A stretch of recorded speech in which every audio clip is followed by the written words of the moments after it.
You guys, we are here. We're alive. I haven't slept, but you know what? We will sleep when we're dead. Team no sleep, hashtag. This is episode 40 something. I have no idea.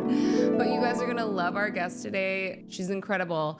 But first, please go to patreon.com/House of Royale. Give us $10,000. I will give Pierce 5 of that. Let's celebrate having an all-female production squad on deck. You know, we should get paid just for existing and just for being women. So, right? Yes. And we will see you in a second. Bye.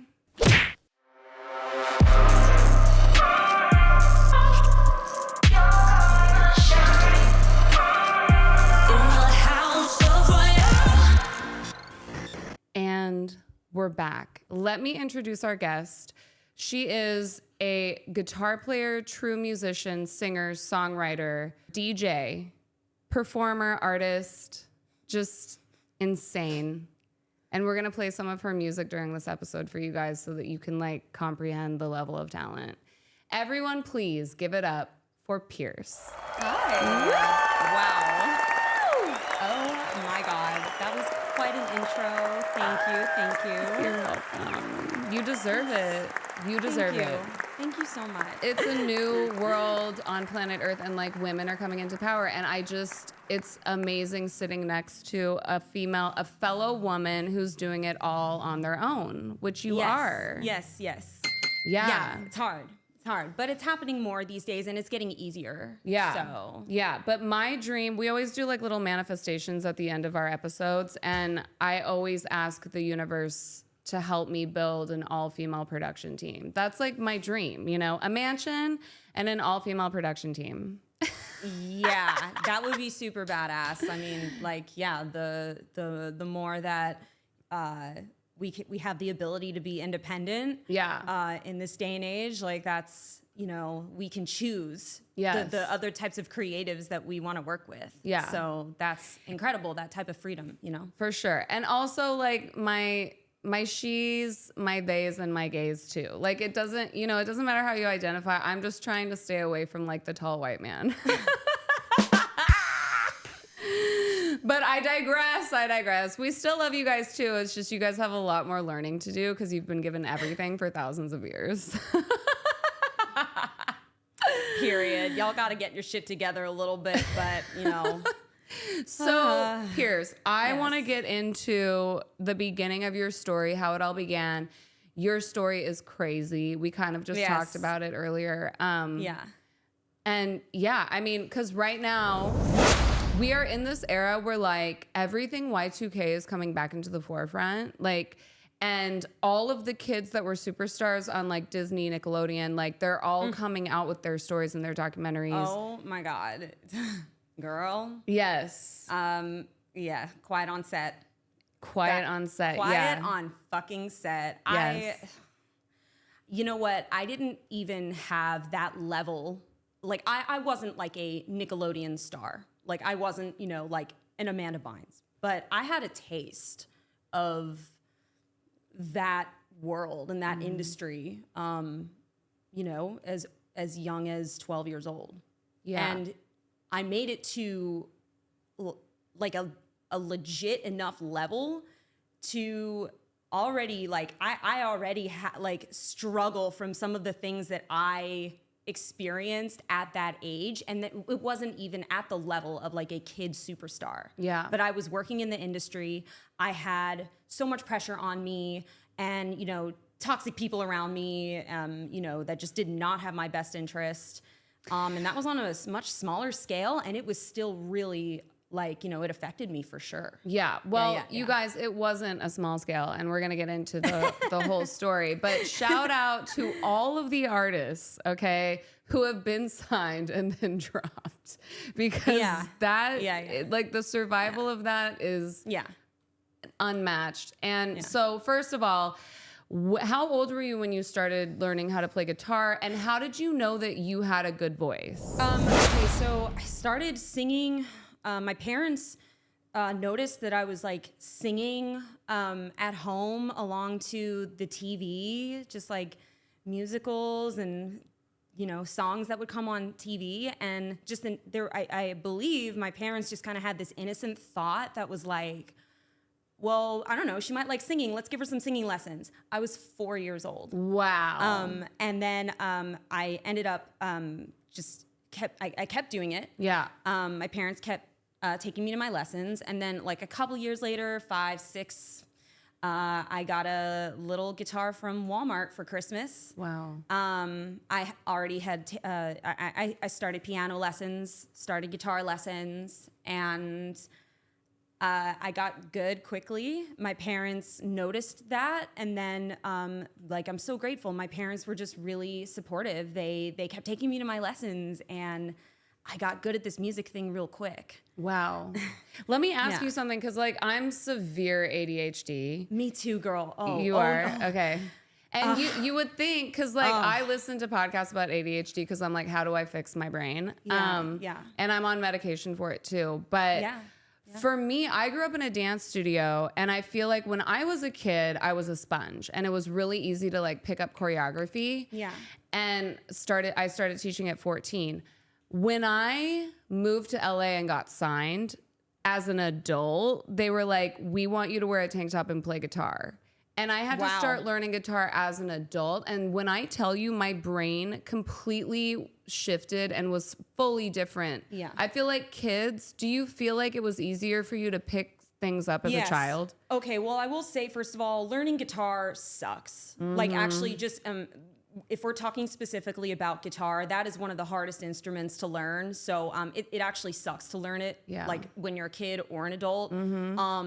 Like it is not comfortable or easy. Like it's kind of a hard learning curve. So so that actually is like that. I think anybody would, but yeah, like definitely getting started as a kid. It definitely like made it's like in my brain forever. Yeah, the muscle memory. Exactly. That's how I am with dance. Yeah. Oh, yeah. That's awesome. Yeah. Like the muscle memory never goes away.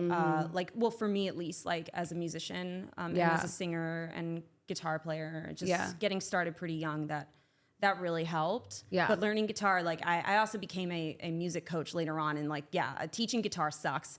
Learning guitar sucks. Ugh. It is not fun it's not fun. It's, you have to want to do it. Yes. And then, by the way, like shout out to all of the teachers, because the amount of patience you guys have to have, like I knew that I was not meant to be a teacher because I didn't have the patience. Okay. So like I commend you. Well, I love teaching vocals.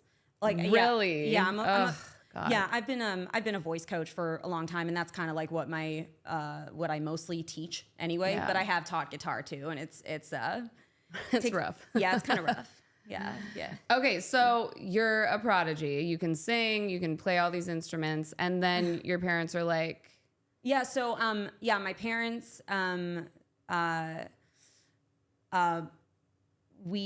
I was originally born on the East Coast, and then as early as 7 years old, my parents, we moved to LA. Wow. So yeah, my parents were like, we have nothing to lose, let's go to California. Wow. Let's go to LA. And so I grew up in LA since I was 7 years old. Amazing. We drove across the country for 6 days. I feel like it was just like, reason one was like fresh start. Why not? Reason two was they just wanted me to have a shot. Wow. That's incredible. Yeah. Where did you guys drive out from? New Jersey. Oh, cool. Yeah, so I have family in the East Coast. Oh my God, shout out to the Jersey Shore cast. Yes, I love Jersey Shore. Oh my God. Yes. I'm a huge Jersey Shore fan. Yeah. Okay, so you get to LA and what happens? So I get to LA and then for the next like few years, I start doing whatever I can, like after school rock band programs, open mics, some theater productions, like some acting, just like auditions. I tried to get like an acting agent as like a kid, like like 8, 9 years old, just background work or just auditions for commercials. So I kept doing lessons and then just kept trying to get out there and get a resume. So you knew what it was like to audition. Yeah. You knew the climate of like walking into a room and having casting agents and all of that stuff. Yeah. And the acting thing as a kid, like going on these auditions, casting calls and stuff, that didn't last very long. Music was always my main thing. Yeah. But, my parents just tried to get me involved in all of it. But the music thing is what really stuck. Cool. And I'm trying to think here. I have a question. Yeah. A lot of singers talk about how they hate auditioning because it's like, okay, what do you have for us today? And you just have to like sing a cappella. Did you get nervous for things like that? Or were you just like, I'm the shit, I'm going to nail this? I think I got nervous. I never thought like I was the shit as a kid. I still get nervous, actually. Yeah. I never... I think if I'm doing a live audition on the spot, which I have not done stuff like this since I was a kid, you know, I definitely get nerves. Yeah. But to walk you through the timeline, I was doing just after school rock band programs and doing like local theater productions and things like that. And then around 11 years old, I just came to my parents one day and I was like, I want to start my own band and I want it to be all girls. Wow. And my mom and dad were behind it and did what they could. You know, we didn't know anyone in the industry. And let me ask you this. Yeah. As an 11-year-old, who were you seeing on TV? Who were you hearing on the radio? Like, what was your influence? Oh my God, I love this question. Okay, I'm trying to think. A lot of 90s girls. So like Alanis. Oh. Like my mom and dad would play Jagged Little Pill. Just the whole, from front to back in the car all the time. Alanis was on the radio a lot when I was young. Pink. Yes. Early 2000s era, you know, late Amazing. 90s. Pink. Avril Lavigne, of course. Oh, yeah. So like a lot of, alt rock girls. Yeah. Shirley Manson from Garbage, I looked up to so much. So like Garbage, a Gwen. lot of like oh yeah, definitely Gwen, no doubt. Yeah. It was like all like 90s, early 2000s alt rock pop artists. So that's who I kind of admired at the time. Like aside from just women, I also was just raised on classic rock. Like my dad really had a lot to do with that. Yeah. I like just grew up around rock music. My parents just always playing classic rock in the car. And do you remember your first concert that you ever went to? Yes. You're gonna love this. I guess it had a lot to do with a big impact on me, but my first concert was Heart. Ooh. Heart in Los Angeles. I was 11. Who opened for them? Do you remember? I can't remember. I don't even know if there was an opener, but they played in LA. My parents bought tickets and took me. Damn. Yeah.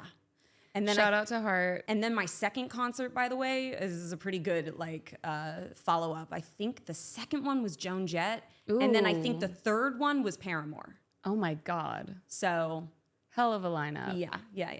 Yes. Okay, so we can see why Pierce is so amazing. Yeah. Okay, so what happened? Like you're turning 12 and you get an opportunity. So my parents did what they could to help me start a band. Just nothing, I didn't have any resources. I didn't have any industry connections. We just put ads online, casting sites, looking for girls who could really play their instruments, that were my age, which is very rare. Yeah. But we ended up finding people, and then things just kind of took off from there. Wow.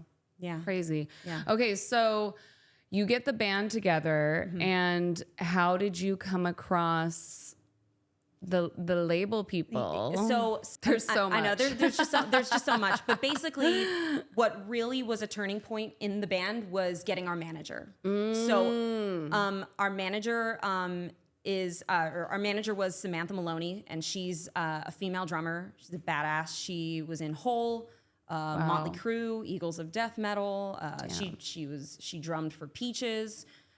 She is Just amazing. So Dude, shout out Samantha. We love you.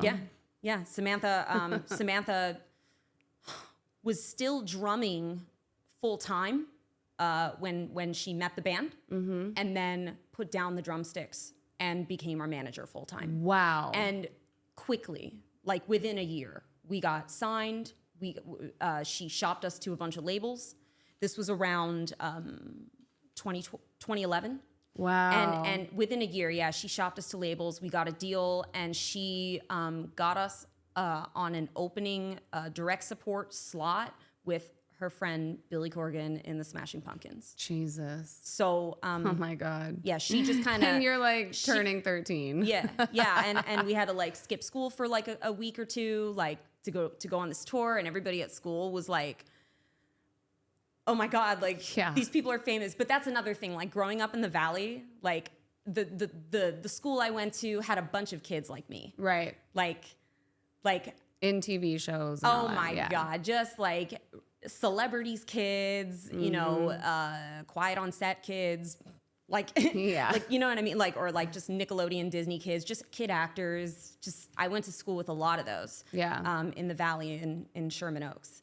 So, like I lived quite an unconventional life, even just as a kid in the Valley growing up. But that's good though, that you weren't going to a normal school where kids were mad at you or judging you. Cause like we hear stories like that from like Christina, and like, you know, she would go to school and they would like throw things at her because she was so doing all these so that's cool that you and 90% of your school was molested, so you guys were all traumatized together.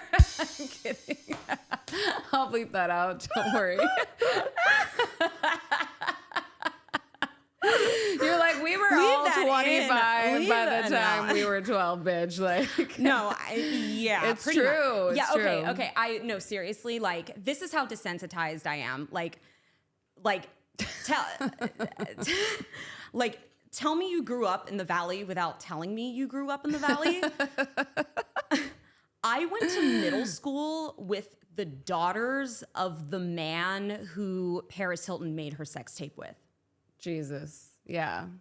So, yeah. Yeah. Just sprinkled with celebrities' kids that are all on medication and in therapy. And some of them aren't even with us anymore. So praise bless. Yeah. I mean, Victoria Justice went to my school. Oh, wow. Just like a lot of them, Crazy. And I one time I saw Trish and Noah Cyrus like checking out my school. They were gonna put her in my school, and they were like checking out the classroom. Okay, so you're on stage opening for the motherfucking Smashing Pumpkins. Yes. Yeah. How was that experience touring? Were your parents with you? What was it like? There wasn't enough room or budget to take everybody's parents on tour. So we had, we always had at least one parent on tour with us, and like our manager and people, like close people to us. It was like, I couldn't believe, I was pinching myself, just already living the dream. So, and the initial EP was produced by one of our mutual friends, Sean Bevan. Yeah. Right? Sean Bevan worked on that. And, yeah, the how many songs was that? 4 or 5 songs. Okay. I think. Things took off with the band quick. Sam, our manager, really she just put the pedal to the metal and got this thing off the ground. Wow. And it was just fabulous. Like, she called up her friend Billy from Smashing Pumpkins, got us on tour with him. She got us to open with the Foo Fighters in Europe. Wow. And we played a lot of different festivals. We played the Warped Tour in the US. We did like Reading and Leeds Fest in the UK, and all of these other European big festivals. Do you guys remember meeting other women that were playing guitar and like other bands that were all girls, or like was it really like male dominated? Yeah, it was definitely male dominated. The most amount of women that I met touring was on the Warped Tour, the Vans Warped Tour in 2012. Yeah. There were a lot of girls on that tour, which is cool. It was actually It was like smaller alternative bands. I don't know if you like were in the Warped Tour scene at all, like back at that time, but it was bands like Tonight Alive from Australia, the female singer, some other bands that I can't remember. It would be like, it's important to highlight, everybody, that like women are still here and it's still so male dominant. And like, yes, we are making moves and it's like changing and it's so much better. But it's like even you as like a 13-year-old are having a hard time remembering the female musicians that were truly like. But our manager, that's the thing. Like Samantha, she was the one. Yeah. She was the one. Like, and she was with us every day. Yeah. So she was the best example that we could have had. Yeah. And she didn't take any shit like from guys around us, being, anything less than appropriate, like anything like that. We were really protected in that way. Like, so I never had any like dangerous situations with men at that age in that band and everything. We had people really looking out for us in that way. Yeah. Well, yes. I mean, you were safe, and it's so great that you had Samantha. Yeah. I mean, because there's a lot of female singers like me who have been just less, not protected. But my point is, there weren't as many female musicians. No. And it's like, and now like this year you look at the Grammys and it's like all the women are like ruling, even though like as someone who's been in the system, we obviously have a different internal feeling when we see things like that. Yeah. Right. But it's still getting better. Like we still see more women coming to the forefront with producing all of that. Right. So that's cool. Yeah, I mean, mainly the only women around me at that time was our manager and the other girls in my band. Yeah, it's wild. Yeah. Wild. Okay, so these songs are so amazing. There's a song called Many Faces. Too Many Faces. Too Many Faces. Yeah, that was one of our like lead singles. Yeah. Who? Amy from what's that band? Evanescence. Oh, like, Amy Lee. Yes, you're giving me some Amy vibes. And honestly, on this show, I like to manifest crazy shit. So I would like to manifest a duet with you and Amy. Yeah. Oh my God. Yeah. Oh my God. And I think that would be like Sean, can you hook it up? Like, yeah. So let's manifest that. Because here's my other question, and we're like flip-flopping because I want to get through the whole. There's so much more after. Yeah. I want to get through the whole story with the band, but even just from spending like 2 hours this morning listening to the difference between the stuff that you're doing now and the band stuff. And I'm just going to save the question for later, but don't let me forget. Because I want to talk about lyrical content and like your influences now as opposed to back then. Absolutely. But let's get through the rest of the band story because these songs were so amazing. And what you experienced is very similar to what these kids are coming out with now, talking about Disney, Nickelodeon, how kids are treated on set, etc. Yeah, like I didn't have anything bad happen to me physically. I just want to put that out there. My story is nothing severe like these big kid stars that are like household names that we know about. Like right. But I will say being a kid, being an adolescent working in the industry, it's high pressure. Yeah. You are not developed fully. And you are put in adult thinking situations that expect a lot out of you physically and mentally. You have to work really long hours. You're just not old enough to have the development yet to be able to perform on a physical level like that in these like adult work environments.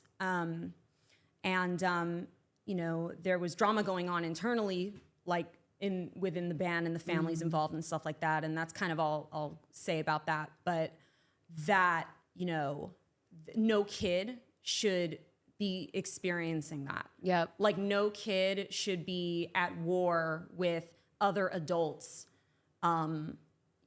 professionally. Right. Like I just, for pop culture's sake, since like JoJo Siwa is like in the media going viral right now. Okay, we're gonna get your thoughts.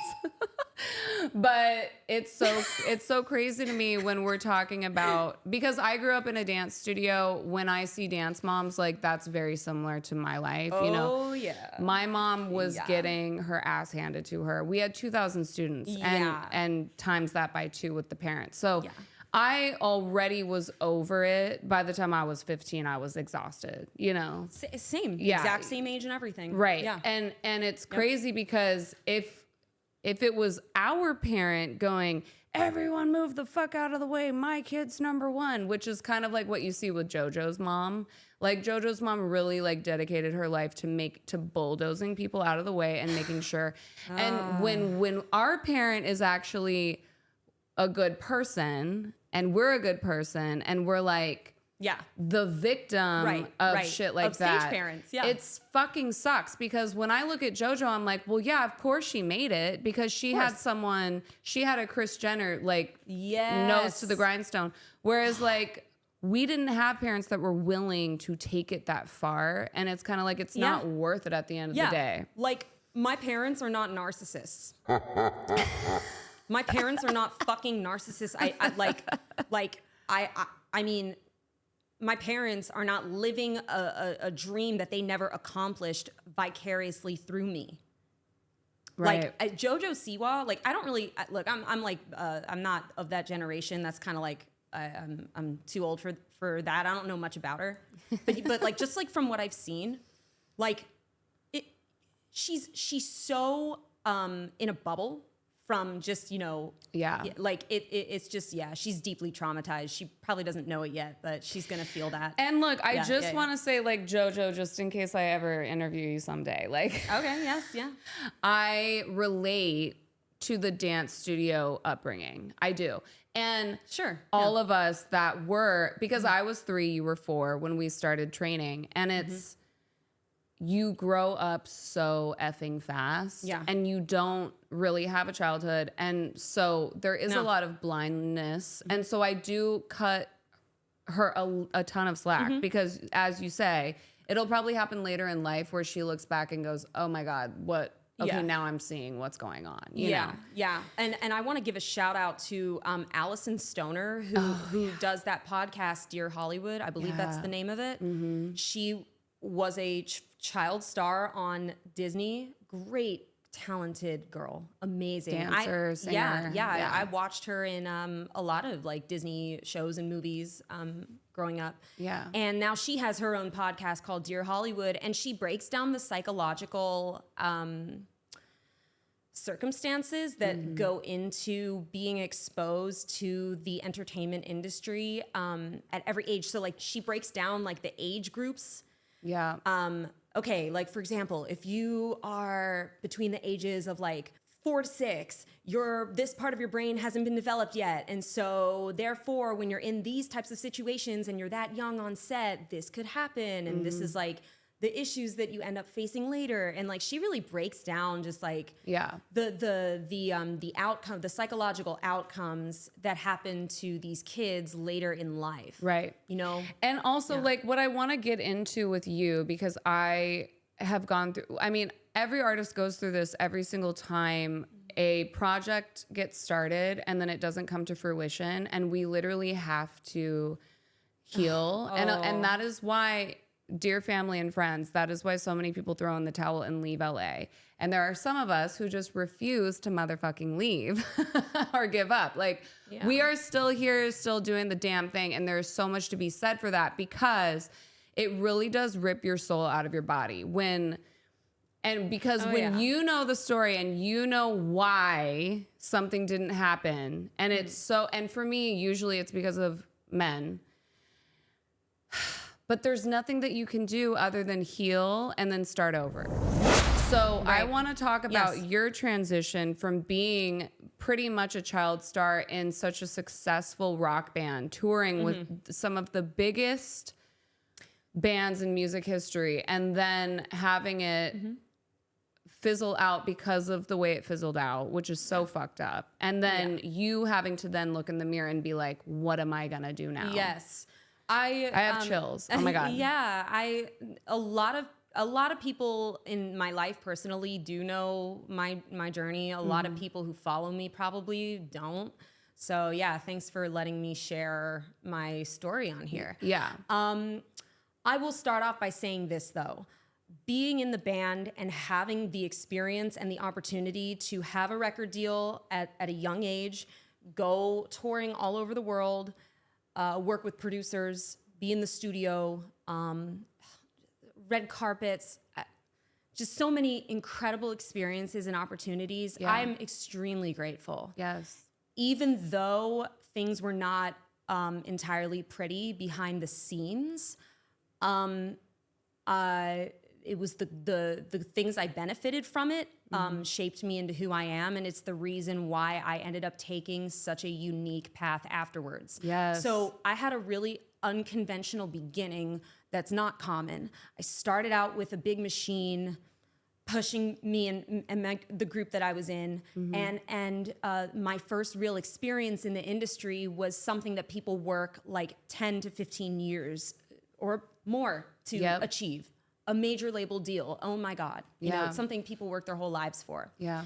You don't have the ability when you're at that age to have that, perspective or that reference. Yeah. I never took it for granted. I just loved it. I was like, wow, I am really living my dream already. This is just amazing. Yeah. When all of that was over, I was about 15, 16, and I lost everything. I had gained and lost a record deal by the time I was 15. That really affected me. Yep. That really made me go, wow, I already failed. And people were pressuring me for so long after that, like, well, what are you gonna do next? Like, where's your new music? Blah, blah, blah, blah, blah. And like, I was just trying to heal. Like I was literally 15, 16 years old dealing with like this tremendous loss. Yeah. Like on a real professional, personal, emotional level. Yep. So I knew I wanted to go solo. I was totally burned by the band thing. I did not want to start a new band.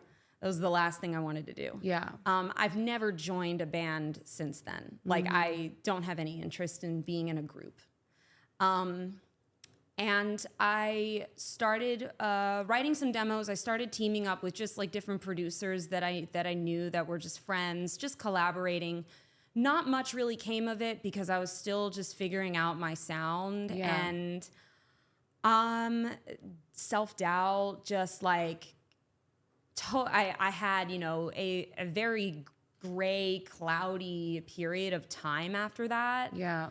But the one thing that I was doing was just, I was allowing myself to take in all new musical influences. And I took a really big shift from my rock and roll roots to discovering a love for electronic music. And so I ended up just becoming hugely inspired by artists like Nine Inch Nails, The Prodigy, and Skrillex, and a lot of EDM DJs, because at that time, that was just the biggest thing. You know, the one time the one time I went, have I been once or twice to the Grammys? I was sitting behind Skrillex. Oh my God, I love him. And Dave Grohl. Yes. Oh, which is just, I don't know. my I'm just, God. because she like is influenced, and she played for the Foo Fighters, for fuck's sake. Uncle Dave. I call him Uncle Dave. I don't know. You know what, Dave? Why don't you do a song for Pierce? Oh my, yes, Dave. Yeah, let's manifest this shit. Dave, you're the man. Nicest rock star on earth. I'm a huge fan of Skrillex because his story is just similar, like in the fact that he started out doing the rock thing, then became a super successful DJ. I didn't know that. Okay, yeah, he started out in an emo band called From First to Last. Oh. And he was the, this like emo kid just doing emo music in this band and screamo, and he Oh, well, that makes sense. Yeah. And he made the transition from the rock Warped Tour world to becoming one of the biggest EDM producer DJs in the world. Yeah. He inspires me so much. For anybody that gives me shit about not doing rock music anymore and becoming a DJ, I get a lot of hate for this. Years later, they don't let up. But anyway, every time this happens to me, I look at Skrillex. Yeah. And I'm like, no, ask him how he's doing these days. Right. Like, exactly. So I was getting really inspired by that at the time, like after the band and stuff. I was really moving into this electronic music phase. I was starting to like learn how to use a MIDI keyboard and learn. That's what I was gonna ask. Yeah, like learn how to record some demos on like Logic and GarageBand, and just learn how to, I guess, write something on my own without like a big old team of Disney producers and writers. Right. And this was kind of going on for a couple of years, and I finished school, and then when I was about 17, 18, I had no choice. I had to basically network on my own all over again. All of the contacts that I had from the old band days were kind of, nobody really was useful for me at that time. Like nobody was really a good resource anymore for me. I couldn't just get like another record deal again, like 1, 2, 3. Yeah. So I had to just start all over again. But if we had JoJo Siwa's mom, we would have gotten another record deal. Yeah. It's true, that because like poor girl. because being a woman and being on our own and doing it all by ourselves, like the last thing I want to do is network. I really like, that's why I created my own little world with the podcast and everything, because like going through 3 separate scenarios from, pretty much like I was signed in 2013 up to now. Like when lockdown hit, I was like, I was so relieved. Yeah. Because I didn't want to hustle anymore and try to figure out a way to become a star and like get a record deal. I was like, finally I get a break from that. Oh yeah. And then that's when this whole thing like started to, and it just is such a huge relief. But that being said, I know that if I had a psychotic manager or stage parent, I would have been on a tour. Right. Period. Yeah. No, you're totally right about that, and not everybody wants to hear that. But the people that get the farthest in this industry are the people that have zero problem and will lose zero sleep over like pushing you down a flight of stairs just to run up ahead of you and get ahead. Yeah.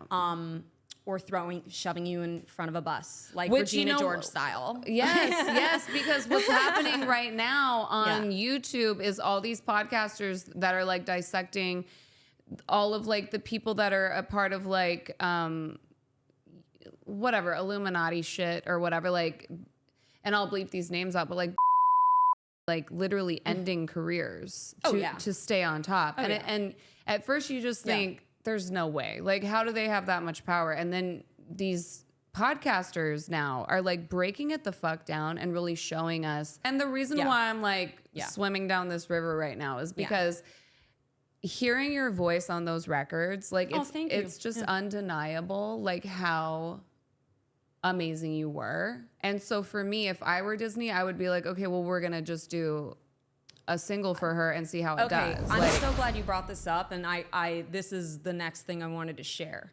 So that's what I thought too. This was in. It's really crucial to put out there. This was in 2013-ish era.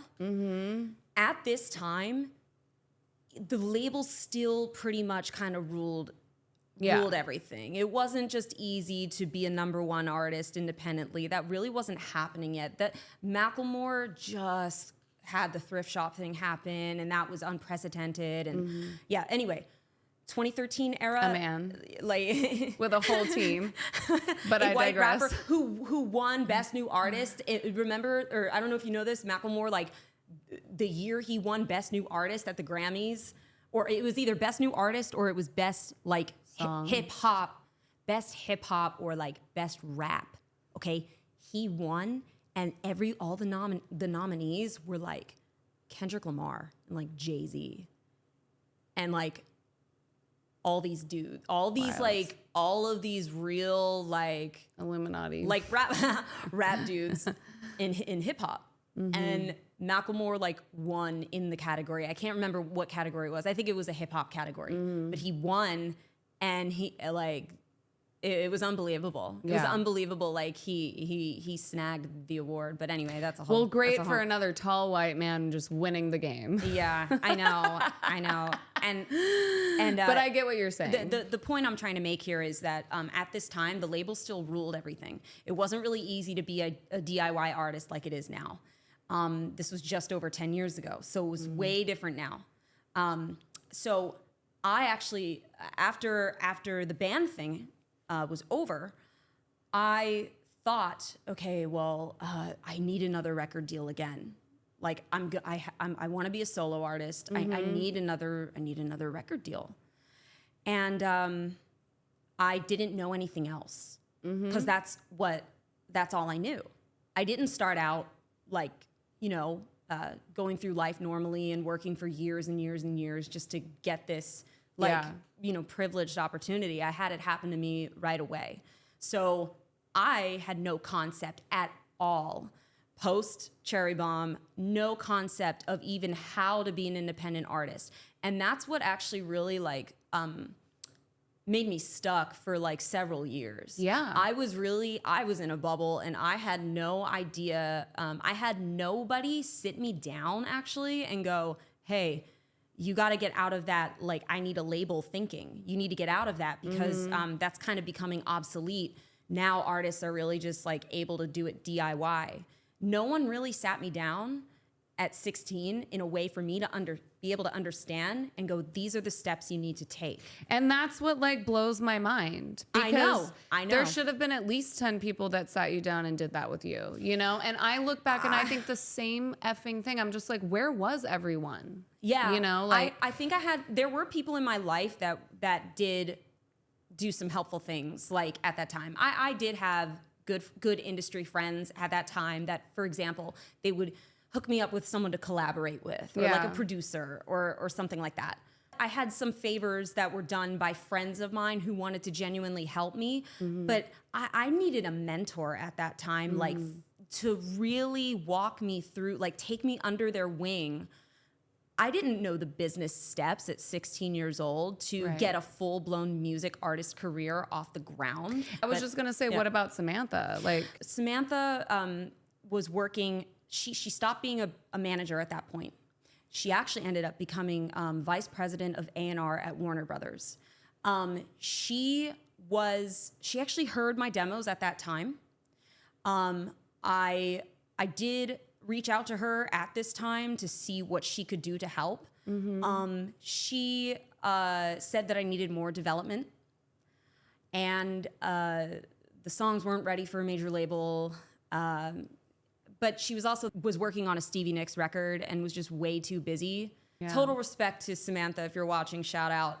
It's just so difficult to do it by yourself. And I'm so glad that you did and you figured it out. But it is just like the mental strength it takes. This is why most people quit, you guys. Like literally. It's so hard to pull yourself out from under the rubble. Yeah.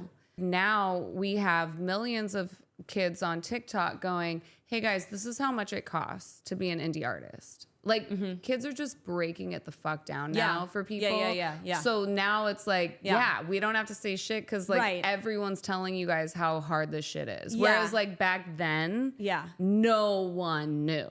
Nobody, and I felt the same way. Like I was dancing and making so much fucking money, I could have bought a house. Wow. And instead I was like, who can I pay to do new songs? How do I, this music video, how do I, like just putting so much fucking money into songs and music videos and like running myself dry because I felt so embarrassed that I wasn't some major label pop star.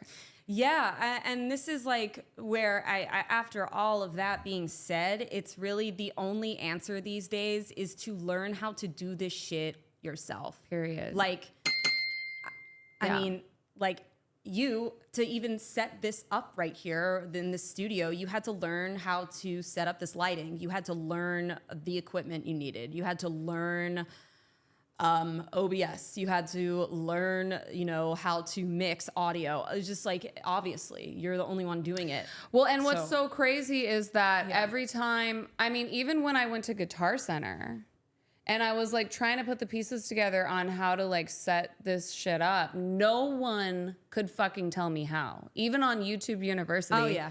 No one was like, oh, here's exactly what you need.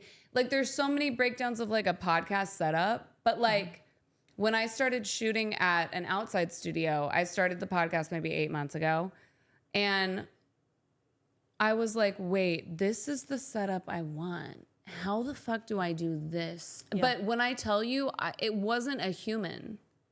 It was, I had to figure it out. No, that is and it was the desire to. And the reason why I haven't taken a head dive back into Pro Tools is because I'm still healing from music, like, period. That's relatable. That's definitely relatable. It's hard. You got to learn how to do every job yourself because you just, and now that's very clear to me. But again, like in my situation at this time, 10 years ago, I was you know, still a late teen, and I didn't have a clue that I even had to learn a lot of these things because nobody was really doing it yet. Everybody was like, where's this new music?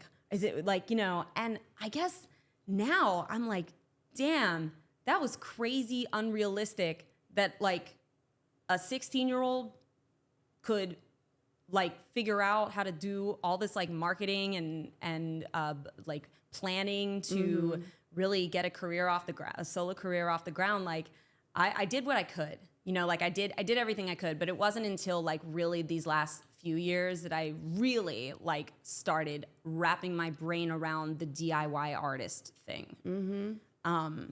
So yeah, like that's, and coming from like such a big start and then having the opposite happen where then you have to like learn how to be DIY.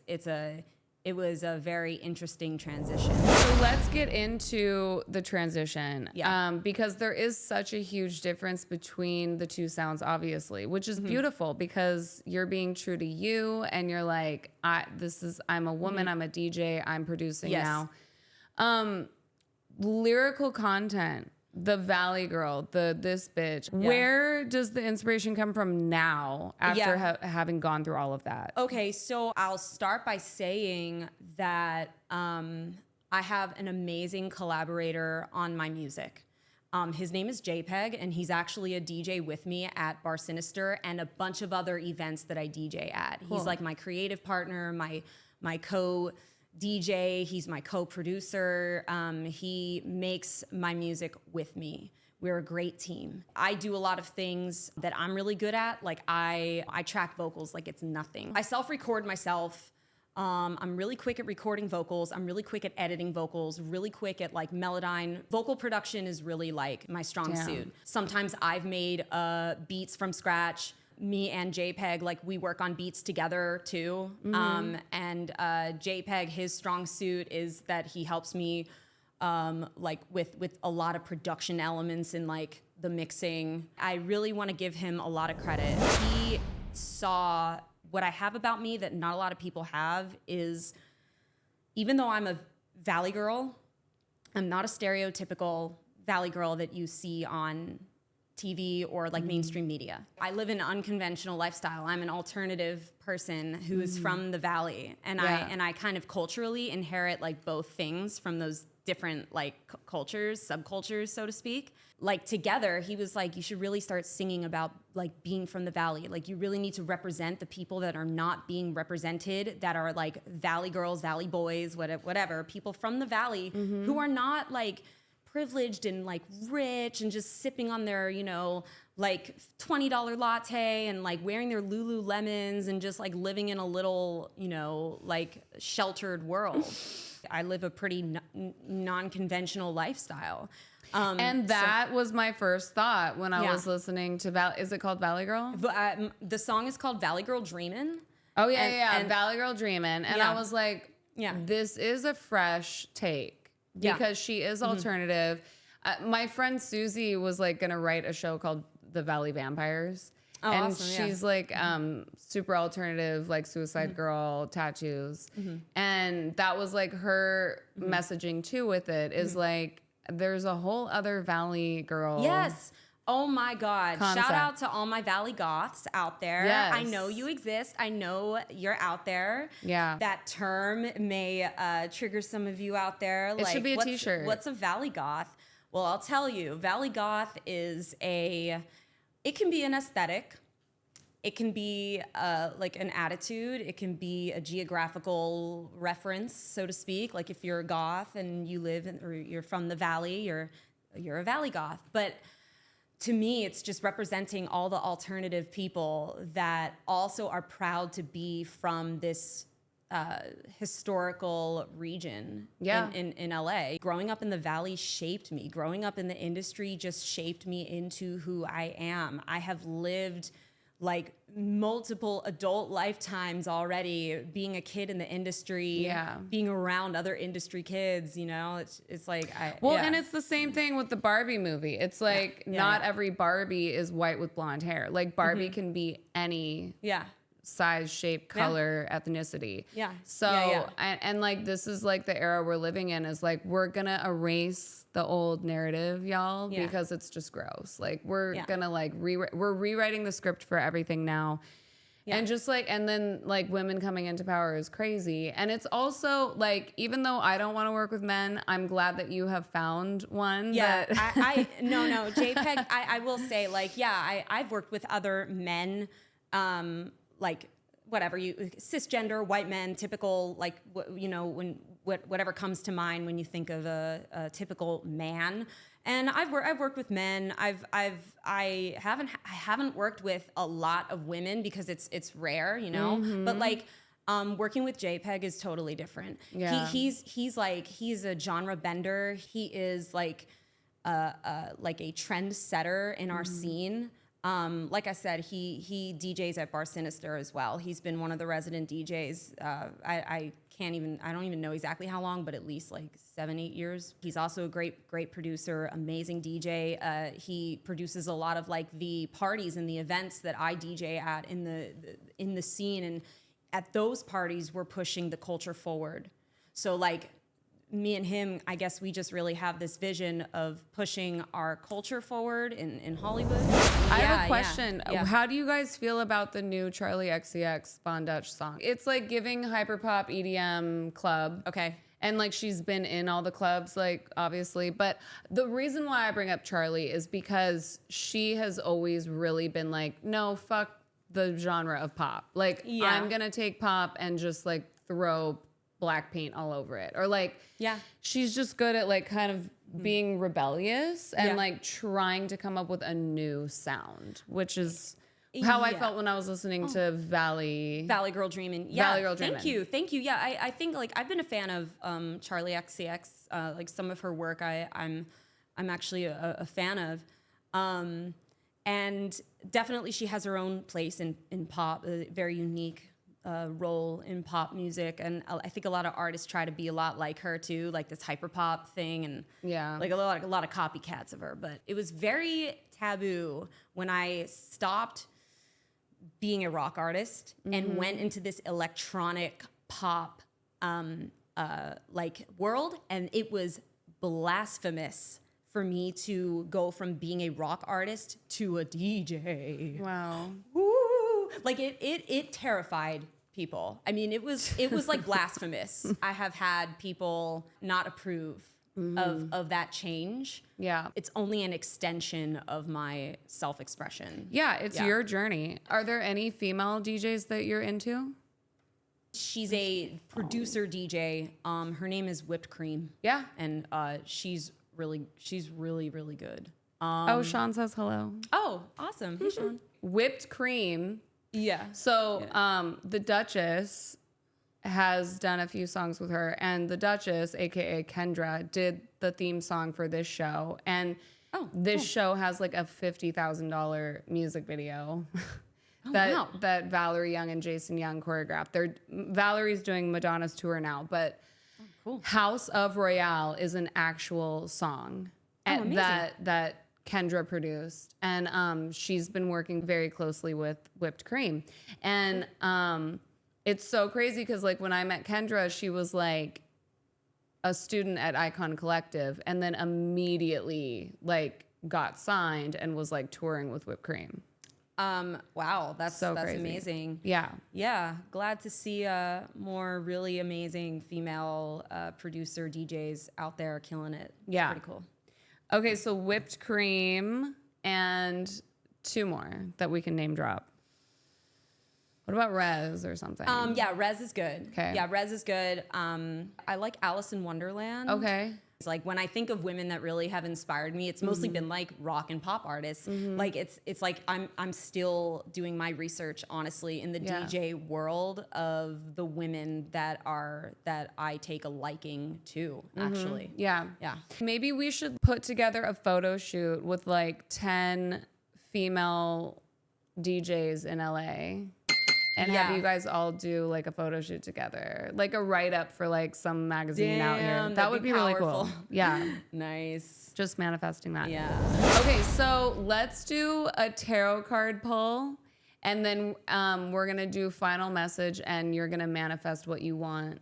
Okay, real quick, Please. I do want to just quickly share, if I may, the rest of my journey, just to catch people up to speed. Yeah. I will say that me becoming a DJ has only made me a better musician.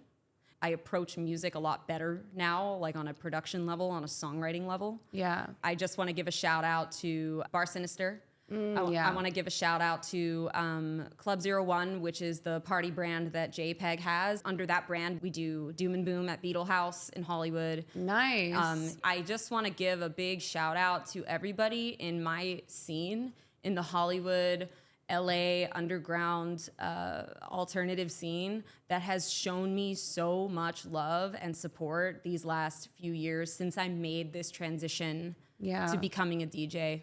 So I just wanted to shout everyone out for that. That is so beautiful. And yes, same thing. Shout out to Barson, which, by the way, might as well plug the show.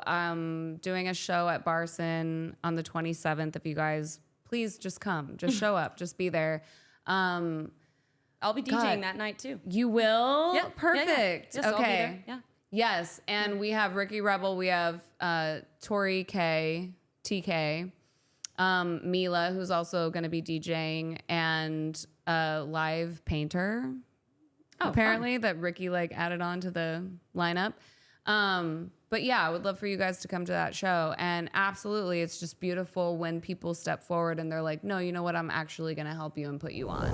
We have a tarot deck, and the illustrator's name is Cardsy B. And the deck is called Tarot for Badass Bitches. So I'm going to have Pierce pull a card. Okay. And I'll read it to you. Oh my God, Kesha. And what does it say at the bottom? Kesha, the Tower? The Tower. The Tower. Wow, the Tower. That is a major arcana card. Yes, I love the Tower card. The Tower means change. The Tower means big changes coming. Yeah, the Tower's a scary one, but it's a good one. And it's Mercury retrograde in Aries until I think like the 25th or something. So what's your zodiac sign? Or what's Gemini. Gemini. Ooh. Yeah. Okay, just as Kesha rebuilt her entire career after tragedy. Oh my God. I'm gonna cry. Period. The Tower shows us that if a foundation is not stable, it must be destroyed to set a new stable foundation for the future. And scary. Yes, and the 3 oh my God. upright is disruption and drastic change. Yikes. Okay, let's hope it's for the best. You've already done it. Actually, I have to say that's pretty wild because right before becoming a full-time DJ, a lot of things happened. I'll share a quick story. A lot of things in my life changed at once within like a 2-week period. Wow. Okay. This was right as the lockdown was lifting in LA. I moved into my own apartment in Hollywood. I got Bar Sinister as a gig. Wow. And I became like an in-person DJ in the real world as clubs were opening back up. My career just took a huge shift, and it all happened within like a 1 to 2 week period. My life took a 180, and I had a dear friend of mine give me a reading, and the Tower card was in there. So you're like, okay, yeah, I've already done it, but something else is about to happen. Yeah. I mean, do you feel like that's coming for you? Yeah, actually, yes, I do, but I feel like it's actually, I just have to let it happen, Okay. you know? Okay, well, that being said, let's do a manifestation for what we want. Okay, I love it. Because I'm always asking myself, I'm like, when I'm like having an effed up day or like I feel overwhelmed, I'm like, Rochelle, best case scenario, what do you really want? What do you really want? And then just like imagine the perfect scenario happening. Peace and happiness is number one. But like, I really do want a fat house. Like I want a big ass mansion, but only so that I can work every single day with my all-female production squad. And like, I want to really manifest collaborations like this with music, television, movies, whatever it is we want to do, we can do it because we have the resources and we have like a loving network of women mostly that we can rely on and work with. That's like my ultimate dream. That. That's a great intention. Yeah. That's amazing. Okay, so what do you want to manifest? I want to manifest a healthy balance between DJing and original music. Like I said, the last couple of years was really when I started learning the DIY artist experience. Like I was pretty lost for a few years, like after the Cherri Bomb days. I didn't know what steps to take. But in the last couple of years, I've gotten many more skill sets under my belt or my arsenal, and I'm learning this DIY artist life. Hell yeah. And I'm getting better at recording, getting better at producing, and so I guess what I would like to manifest is the time, the energy, the focus, the discipline to make my art while like the DJ thing also keeps taking off. Yeah. And blend those two worlds together. Yes. Yeah, that's really what I want. And I think, like I said, or like the card said, things definitely have to unravel themselves for something else to take its place. Yeah. And a new infrastructure has to be built. So it's all about sacrifice and making room for new things to take its place. Yeah. Which means she's going to have a hit song with Skrillex and Dave Grohl. Oh my God. Please. I am your girl. Do it. Sean. Amazing. Hello. Hook it up, Sean. That would be this Skrillex collab. That would be a dream. That would be a dream. I'm just gonna put You know that out there. what? Yeah. It's so weird because one of my friends called me the other day. I haven't called you back yet. I love you so much. I'm so sorry. But she's homies with Sonny. Oh, that's so awesome. So Yeah, he seems like a really cool dude. Like I said, I just relate to him a lot. Okay. You know, well, coming have you from- met him? No. I haven't. Okay.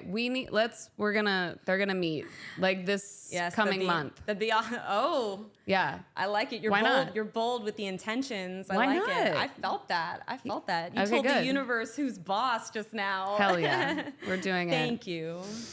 Okay, you guys, we love you so much. Do something today that makes you happy. Give yourself a hug, and we will see you soon. Yes, thanks for listening, everybody. Yes. And follow me on every social media at PYRCE Music, Pierce Music. Stay tuned for all of the upcoming events that I'm doing in LA and also outside of LA. I'm going to be in Vegas soon. Ooh. I'm going to be at Area 15 in Vegas. I'm going to be April 26th. I'm going to be doing a series of dates across the U.S. for a big emo party called Riot at the Disco. Nice. Please come to Beetle House on Sundays in Hollywood, to Doom and Boom, one of the parties I do. Hell yes. Oh my God. I want to go to Vegas and see you at Area 15. I'm really, really excited for the opportunity. It's going to be amazing. Do you know Little Miss Nasty? I don't personally, but I know I've seen that name, and I've seen like they do a lot of productions, like a lot of burlesque, right? Yeah. Well, it's like a metal.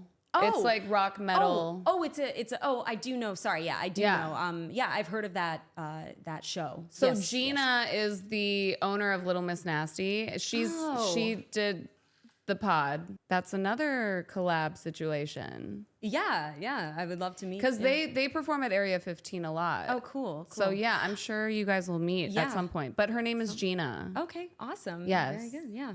Because I want the girlies to like be coming together, you guys, and connecting. Yeah, it's important. It's important. You got to lift each other up. Yes. Yeah. Okay, well, once again, we will see you soon, and Pierce's episode will be dropping very soon, and we love you so much. Yes. Thank you, everybody.